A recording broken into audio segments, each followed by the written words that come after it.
The holiday season usually brings plenty of volunteers for local food banks, but now that it's over, help is desperately needed. Our Jamie Warren has more from St. Mary's Food Bank.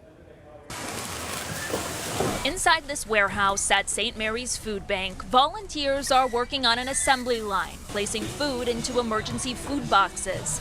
According to St. Mary's, there's been a 50% drop in volunteers since the start of the pandemic and a 25% increase in Valley residents coming to them for food.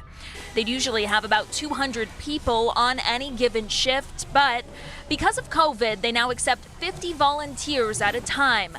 Despite that, they only have about 25 signed up on any given day, which means they're being asked to work longer hours and without a break to keep up with the demand.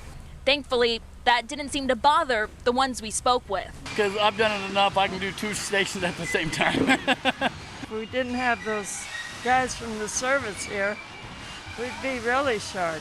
Jerry Brown with St. Mary's says without the National Guard helping, they would be in trouble. He says they have enough food, they just don't have the manpower to pack it into boxes. Some of the longtime volunteers are doing double duty to help us out. Sometimes even our employees come out of their offices and put a line together to try to make sure that we're keeping up and we can still have that food to give out the next day.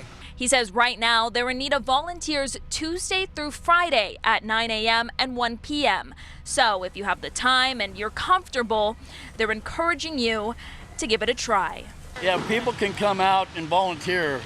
I'm sure St. Mary's Food Bank would love to have more than enough people to because there's always plenty to do. I think it's kind of fun because you're doing things for your community and you know it's going to a good thing, so it's all worth it. In Phoenix, Jamie Warren, ABC 15 Arizona.